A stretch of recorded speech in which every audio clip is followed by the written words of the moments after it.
أعوذ بالله من الشيطان الرجيم. بسم الله الرحمن الرحيم. الحمد لله رب العالمين وبه نستعين. اللهم صل على سيدنا محمد النبي الأمي وعلى آله وصحبه وسلم. رب اشرح لي صدري ويسر لي أمري واحلل عقدة من لساني يفقه قولي. ولا حول ولا قوة إلا بالله العلي العظيم. إلهي أنت مقصودي ورضاك مطلوبي. أعطني محبتك ومعرفتك. السلام عليكم ورحمة الله وبركاته. الحمد لله والشكر لله والصلاة والسلام على رسول الله. أما بعد. Pertama sekali kita bersyukur kehadirat Allah Subhanahu wa taala yang telah melimpahkan dan mengurniakan kepada kita nikmat-nikmat yang sangat banyak. Sama ada yang kita sedari, yang kita syukuri, atau yang kita lupakan, yang kita salah gunakan dia. Sama ada nikmat yang zahir maupun nikmat yang batin. Mudah-mudahan segala nikmat-nikmat itu sentiasa dikurniakan kepada kita dan dijadikan kita orang-orang yang mensyukuri nikmat. Mudah-mudahan dengan berkat syukur Allah Subhanahu wa taala bukan saja mengekalkan nikmat yang sedia ada, tetapi ditambah lagi dan digandakan lagi dengan nikmat-nikmat yang lain.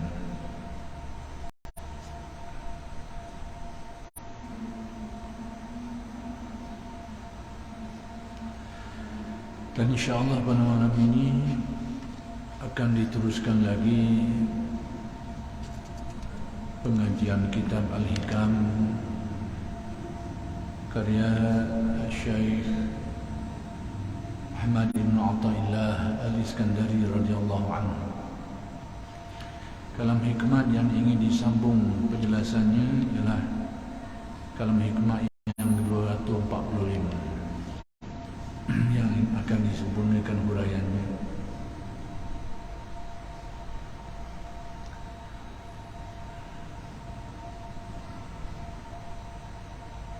Abu Darda radhiyallahu anhu berkata, Rasulullah sallallahu alaihi wasallam bersabda,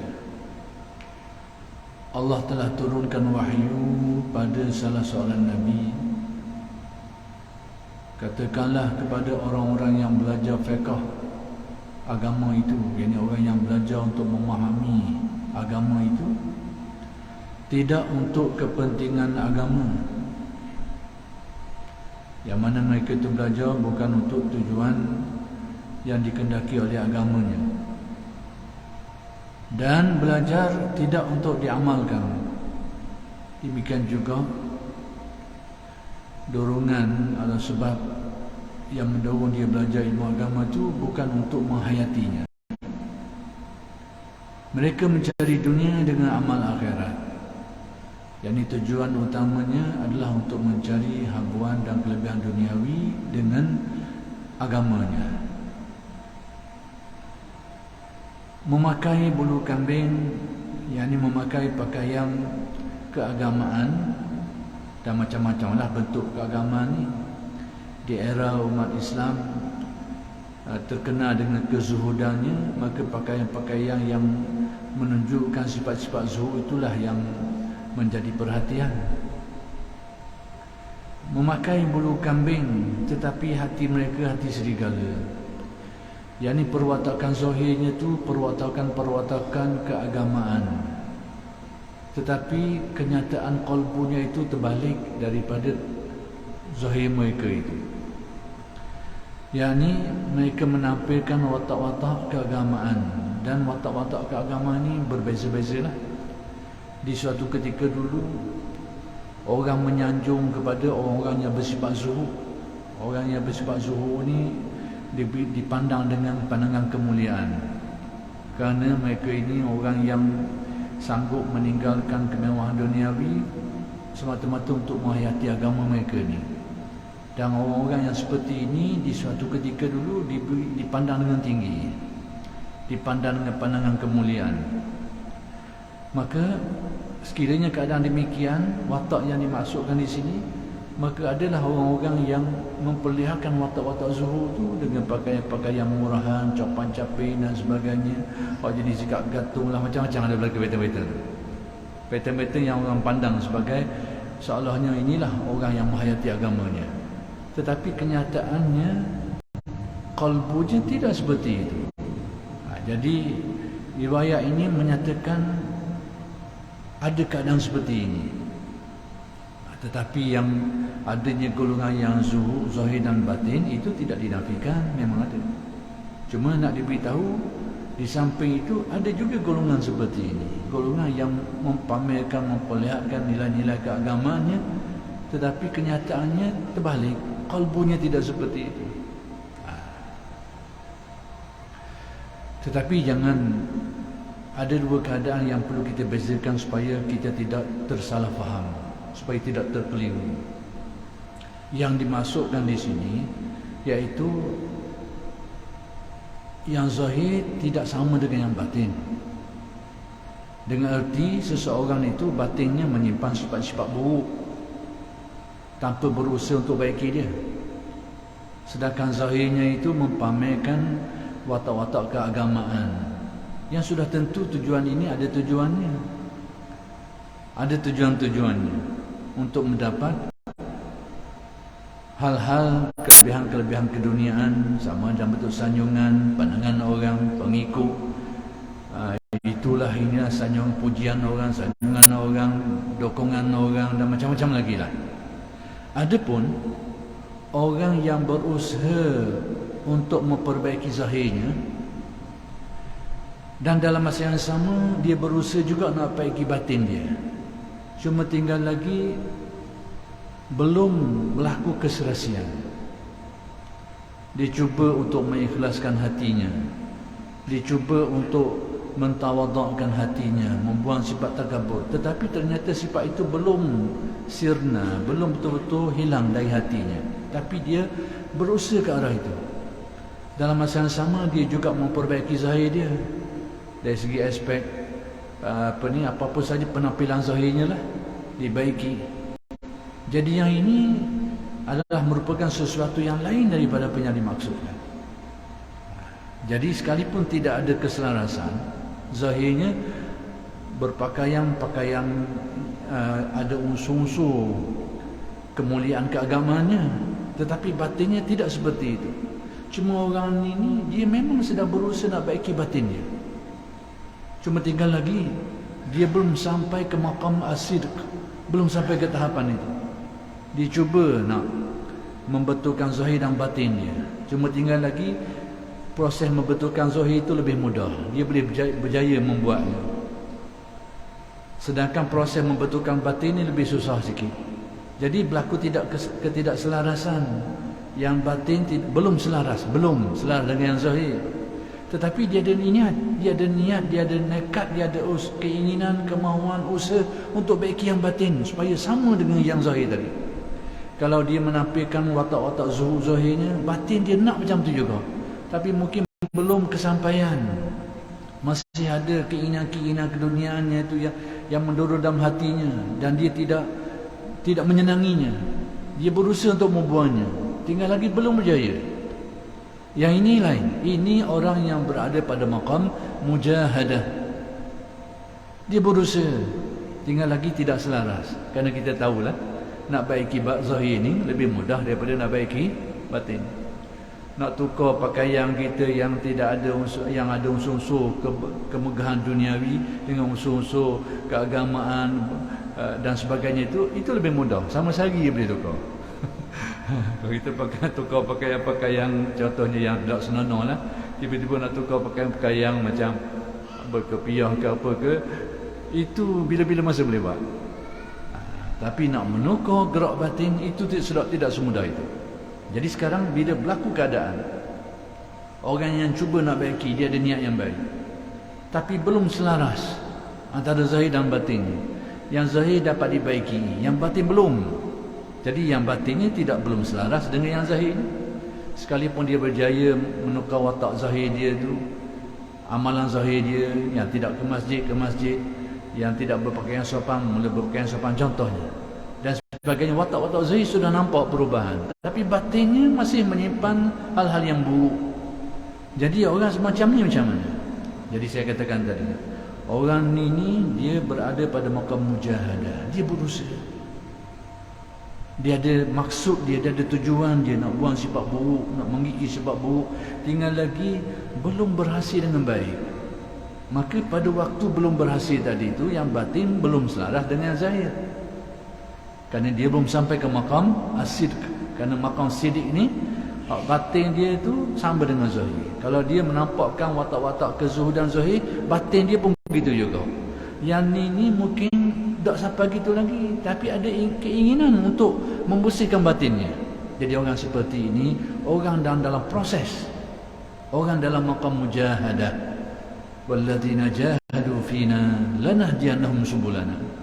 Orang yang bermujahadah, berusaha untuk menghayati perjalanan agama kami ini dengan baik, suatu hari akan kami hidayatkan, kami akan kurniakan kepadanya, kami akan anugerahkan kepadanya sehingga berhasil maksudnya.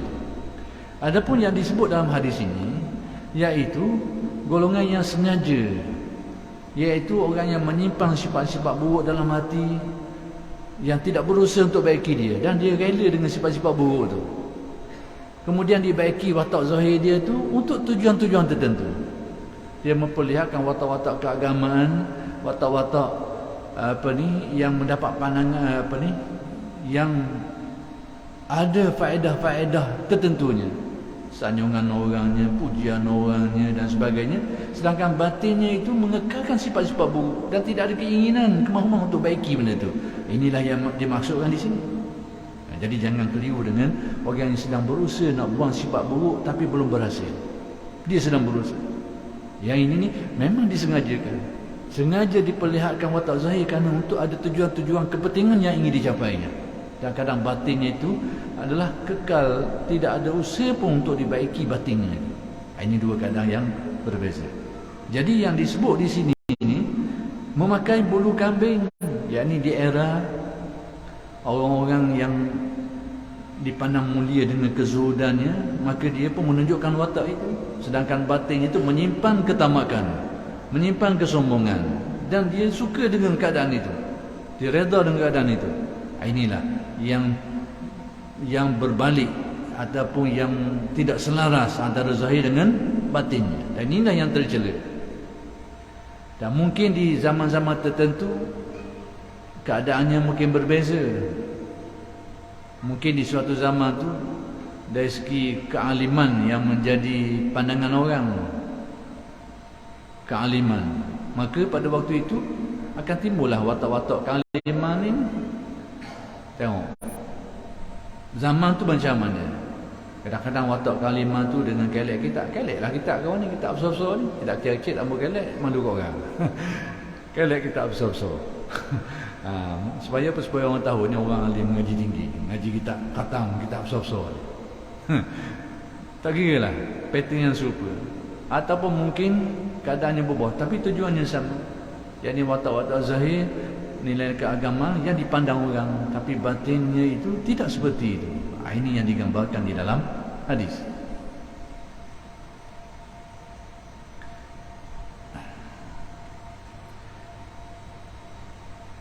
Lidahnya lebih manis dari madu. Percakapannya itu mungkin baik, menarik perhatian, memukau pandangan orang, dan hatinya lebih pahit dari jalam. Tapi ternyata bahawa yang tertanam dalam kalbunya itu tidak semanis bicara lisannya, tidak seindah kalamnya. Akhlak dan perangainya, sifat dalamannya itu tidak semanis bicara lisannya itu. Ini kadang-kadang.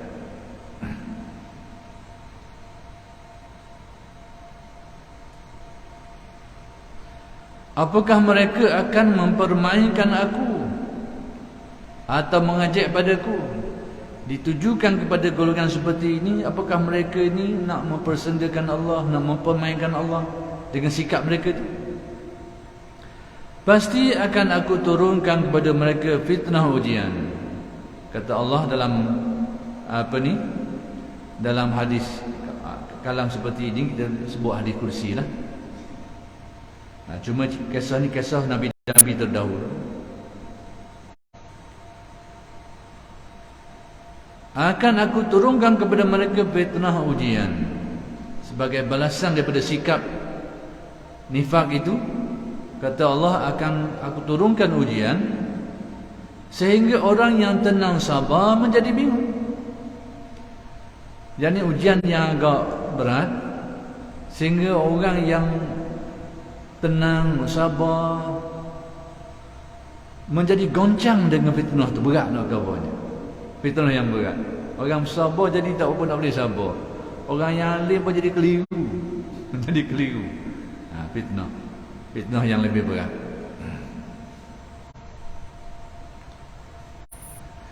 Baik, Rasulullah sallallahu alaihi wasallam bersabda,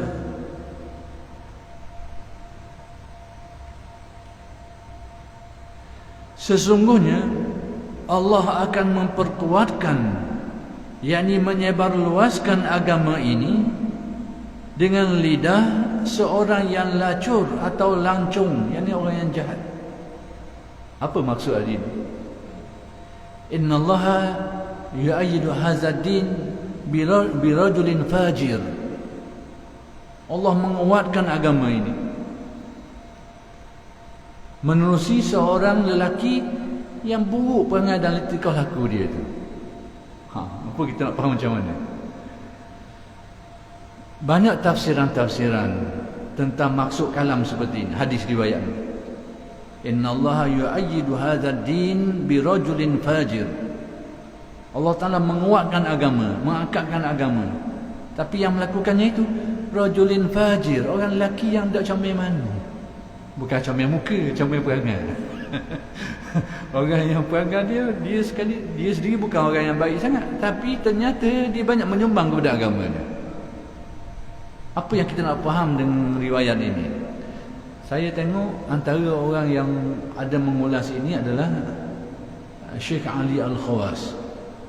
Syekh Ali Al-Khawas ni guru kepada Al-Imam Asy'arani.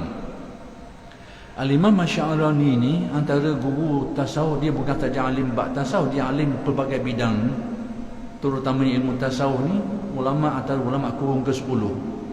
Dia dikatakan antara penerus keilmuan Al-Imam Jalaluddin As-Suyuti di Mesir. Ini antara jalur penerus keilmuan dia tu, Syekh Abdul Wahab Asy'arani. Kalau siapa yang pergi ke Mesir, pergi ke Hadiqah tu, pergi ke satu tanah perkuburan tu, situ ada makam Al-Imam Abdul Wahab Asy'arani. Jadi dia ni berguru dengan sejumlah alim ulama yang sangat ramai, puluhan, bahkan sampai tahap ratusan, puluhan, banyak, dengan jumlah yang sangat ramai lah.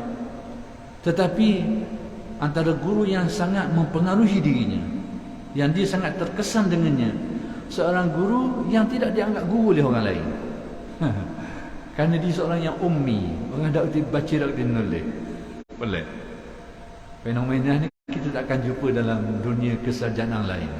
Dalam dunia tasawuf kita akan jumpa hal-hal yang semacam ini. Orang tidak anggap dia sebarang alim, tapi orang yang tahu bidangnya tahu tentang kealiman dalam bidang dia. Jadi Ali Al-Khawas ni seperti ini. Dan ternyata itulah guru kepada, salah seorang guru kepada Syekh Abdul Wahab Asy'arani. Yang saya nak ceritakan kalam, bukan kalam Syekh Abdul Wahab ni, kalam guru dia. Jadi dia jelaskan riwayat ni, maksud ni, innallaha yu'ayyidu hadzal din birajulin fajir. Allah Ta'ala menguatkan agama ini dengan seorang lelaki yang jahat lah, bahasa kita kau yang jahat. Tapi dia ternyata dari segi agamanya menyumbang ke situ. Apa maksudnya? Iaitu dengan erti seseorang itu mungkin pada satu ketika itu dia fajir, dia orang jahat. Kemudian dia berubah jadi baik, lalu membantu dalam menyiarkan syiar agamanya. Itu menurut keterangan Syekh Ali Al-Khawas. Dan mungkin ada tafsiran-tafsiran lain lagi lah yang dikemukakan. Antaranya yang saya sebutkan tadi lah. Dengan maksud yang jahat ni, memang dia pernah jadi orang jahat dulu. Kemudian dia berubah. Memang sebelum tu dia fajir, dia orang jahat. Tapi mungkin dengan izin Allah, dengan kurnia Allah, tiba-tiba jadi baik. Lalu memberi sumbangan kepada peningkatan syiar agama ni, penyebaran agama ni, yang orang tak jangka pun. Kerana dia orang jahat sebelum tu. Boleh berlaku. Atau juga dijelaskan oleh beliau ini dengan makna seseorang itu dia merupakan seorang yang alim, berpengaruh, menyebarkan agama di suatu ketika. Dengan kealiman dia itu, dia meninggikan syiar agamanya. Islam berkembang, tentang keagamanya berkembang. Sama ada dari segi syiarnya, dari segi ilmunya, dari segi orangnya bertambah berkembang. Tapi sampai satu masa dia bertukar jadi jahat. Ada yang tafsir macam tu. Maksudnya agama ni tak sebar di tangan dia pada waktu dia baik tu. Dia baik, dia jadi orang sebarkan agama. Tapi sampai satu tahap dia bertukar. Mungkin ketetapan Allah dia jadi seorang yang jahat, fajir. Jadi itu antara dua tafsiran lah. Tapi mungkin menurut faham saya ada satu lagi. Menurut faham saya lah. Saya ni saya pakai tangan. Tadi tu ditafsirkan oleh ahli ulama kita. Sama ada dengan makna dia ni orang jahat, lepas tu tukar jadi baik, lalu mempunyai sumbangan besar dalam penyebaran agama ni, ataupun dia menyumbang besar dalam penyebaran agama, tiba-tiba akhir kali dia pula bunuh. Asal pada awalnya dia alim, dia banyak tu, tapi sampai tak dia terbalik. Dia rosak. Jadi tersebar juga dengan sebab dia ni. Boleh jadi berlaku. Cuma selagi ini mungkin faham saya lah. Seseorang tu memang fajir, tapi ternyata tindakan-tindakan dia tu banyak memberikan kebaikan kepada agamanya. Dia sendiri mungkin dia Muslim, tapi mungkin dia semayang sekali dok, nano kan puasa kan dok, tapi dia banyak melakukan sesuatu yang manfaatnya boleh diambil oleh orang lain. Orang lain boleh ambil manfaat dia. Mungkin dia suka buat madrasah, ada orang macam tu. Dia suka sedekah buat masjid, buat madrasah, dia sendiri selesai, dia sendiri. Mungkin ini faham saya lah, wallahu a'lam. Tapi semua ni terhadap agama tetap ada, sekalipun dia sendiri fajir. Wallahu a'lam.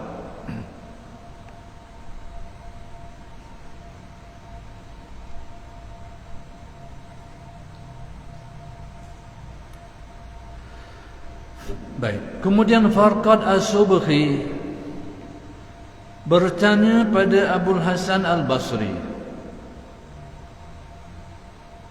Jadi Hasan Al-Basri ini semua orang kenal lah. Dia tabi'in dan merupakan guru besar yang mana daripada madrasah dia lah telah melahirkan sejumlah alim ulama. Hasan Al-Basri. Baik, Farqad As-Subhi ini bertanya kepada Abul Hasan Al-Basri suatu masalah. Orang tanya dia tentang satu masalah. Dan setelah dijawab, ia berkata, maksudnya bila orang tanya Hasan Al-Basri, dia jawab. Lepas tu dia pun berkata lagi, memberikan penjelasan lagi.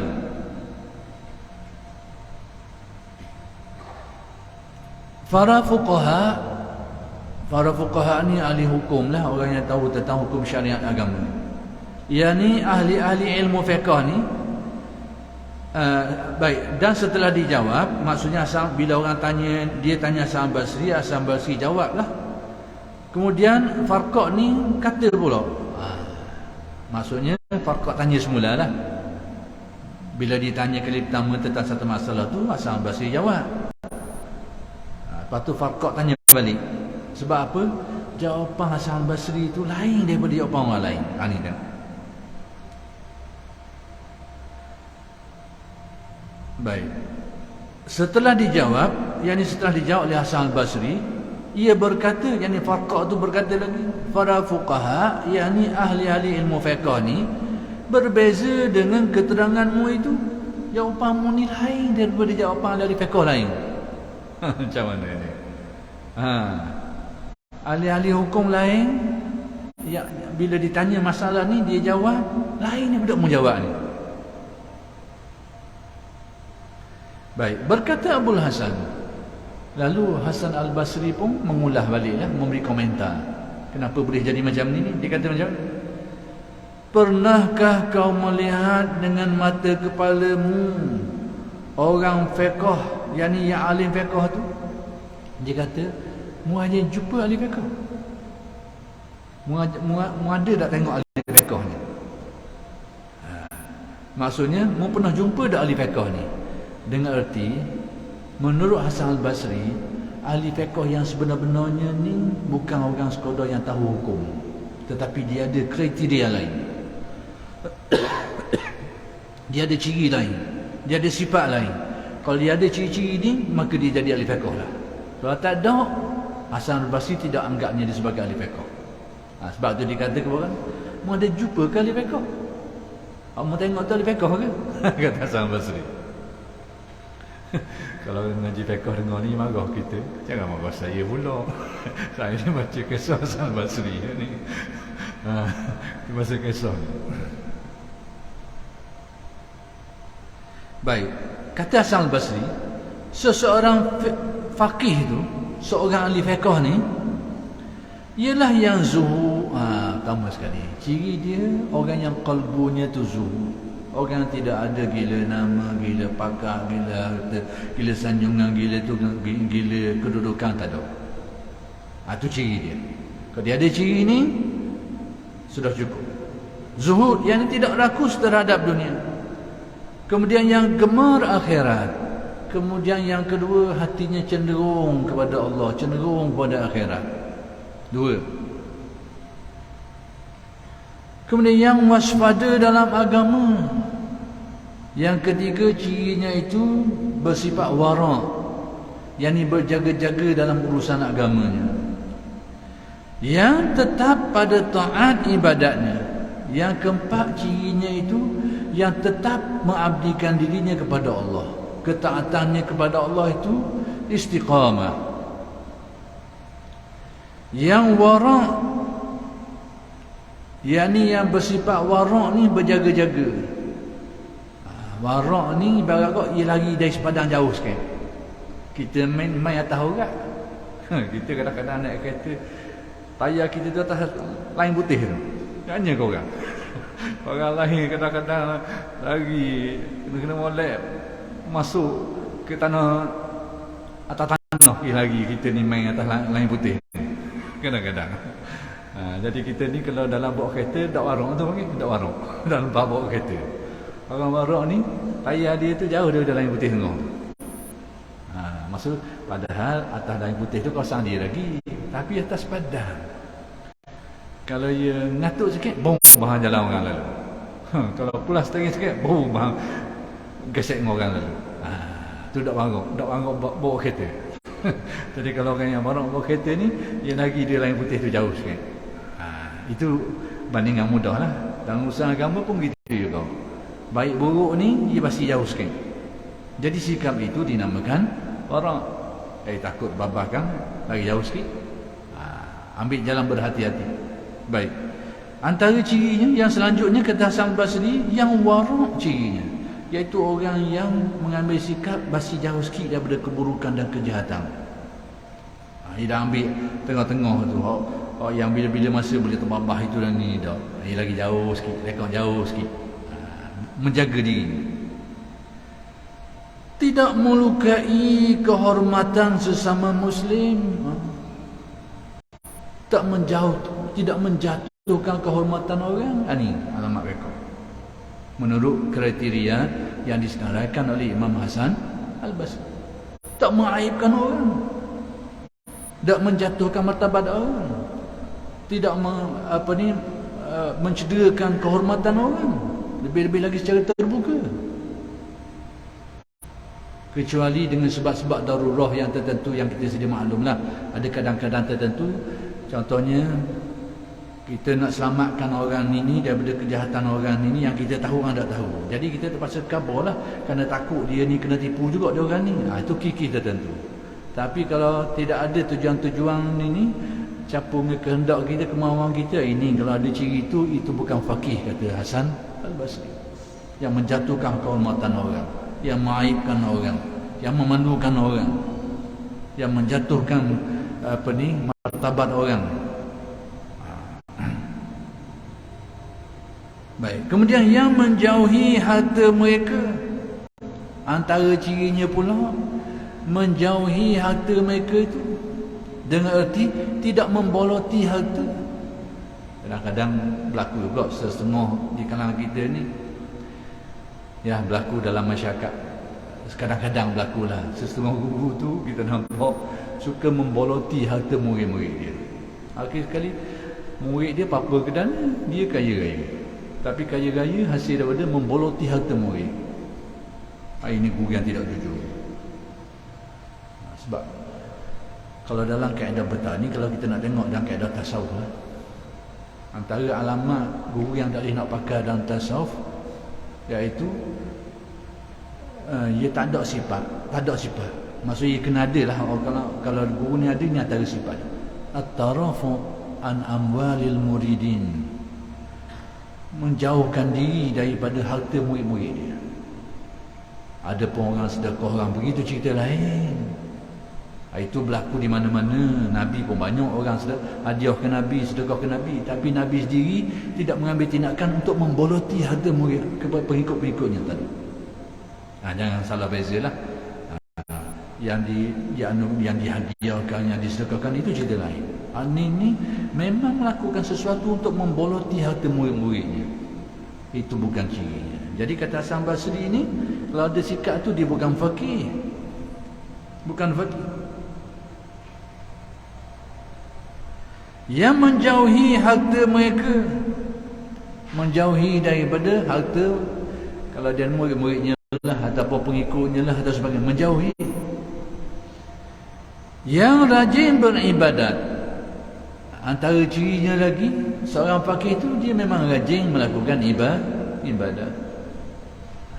Kita pernah dengar sungutan setengah orang, dan benda ni mungkin real berlaku. Seseorang tu kalau ia rajin ngaji kita, ia jadi malah kan buat ibadat. Setengah tu pula orang malah ngaji ni rajin buat ibadat sekali. Kadang-kadang ada benarnya, tapi tidak semuanya. Dia mungkin kain tak cukup gitu lah. Tarik sini, dia telurah bagian tu, kau kain cukup tak apa. Kain cukup, tarik pun tutup lah ke. Ini mungkin kain tak cukup. Besar sini, kurang sini. Mungkinlah. Wallahu a'lam.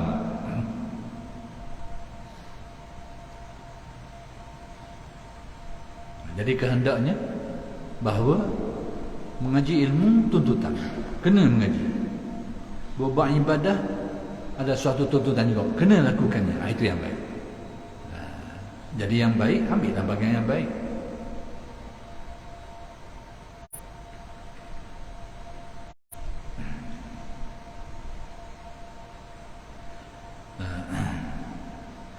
Yang rajin beribadah,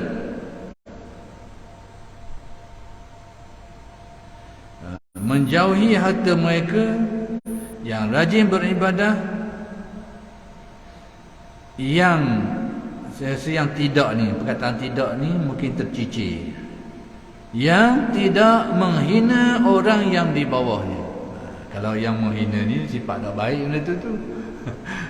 Jadi antara kriteria faqih menurut Hasan Basri, antara ciri selain daripada rajin beribadah, dia tidak akan menghina orang yang di bawah dia. Kalau guru tu tak akan hina murid dia, tak akan bodoh ke murid dia, tak akan mengaibkan murid dia,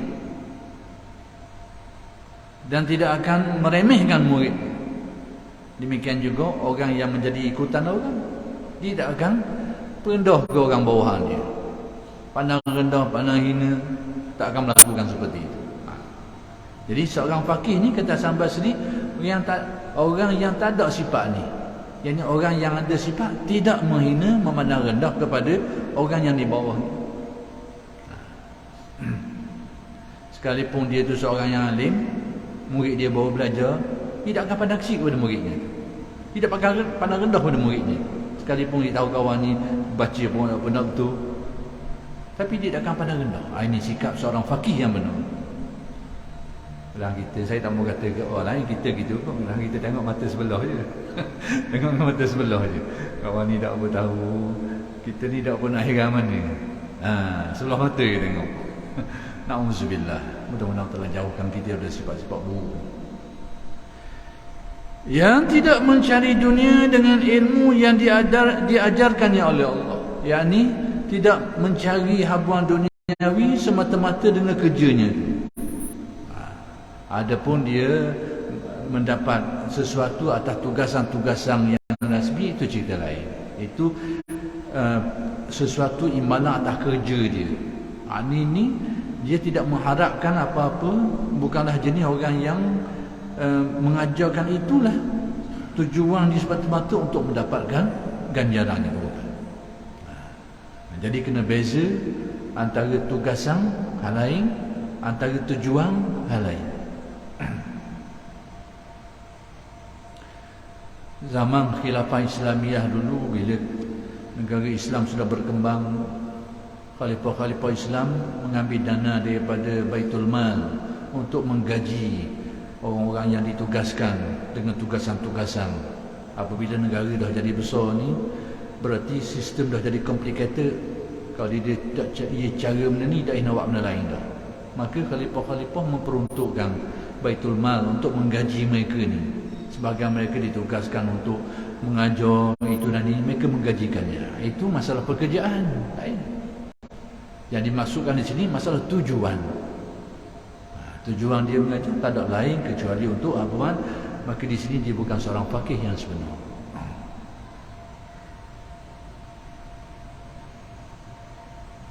Jadi demikianlah faqih menurut Hasan Al-Basri.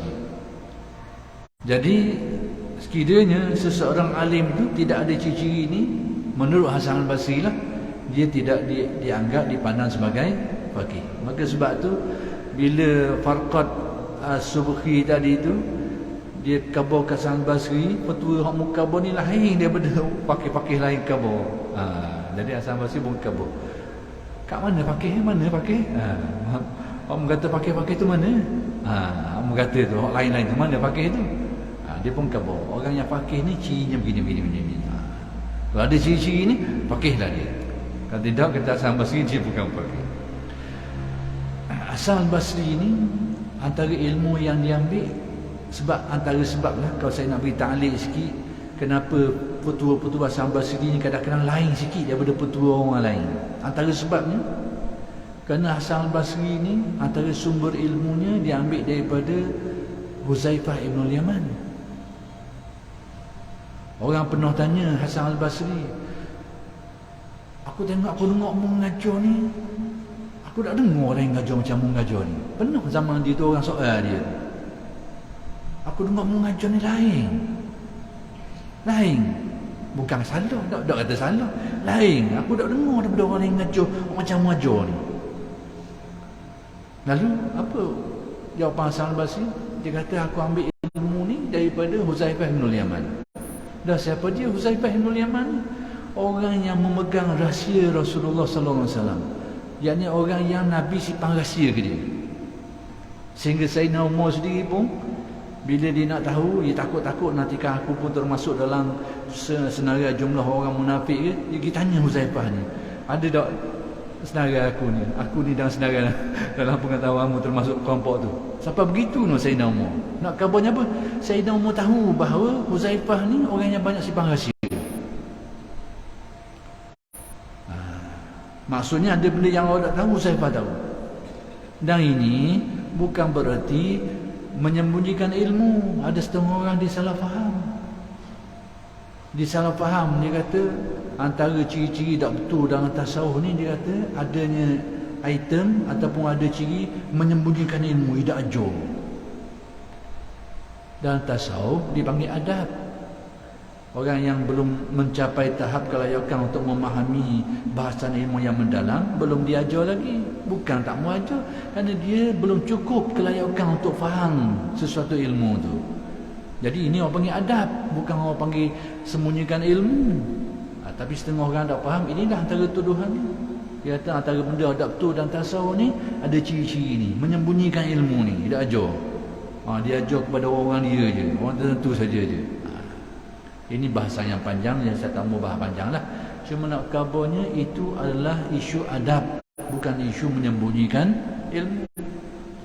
Memang dalam hadis menyebut, man katama ilman, sesiapa yang menyembunyikan ilmu ni, dia akan dilontar dengan bilijami minan nar, dengan lontaran api neraka. Kerana sifat tu buruk, tapi apa yang berlaku dalam tasawuf bukan dari jenis itu. Dia dari jenis adab. Maksudnya orang ni macam kita lah, nak ajar orang darjah 1 ilmu universiti. Bukan nak ajar orang darjah 1 dengan ilmu-ilmu falsafah istilah je. Nak ajar orang baru nak masuk darjah 1 tu. Bukan masa dia lagi lah, tunggu dia besar kan lagi lah. Orang ajar dia pula macam tu, itu adab. Jadi oleh kerana sudah masuk di waktu Isya, kita berhenti setakat ini dulu, dan insyaAllah akan bersambung huraian kalam hikmat ini dalam kalam hikmat yang akan datang pada kuliah-kuliah yang selanjutnya.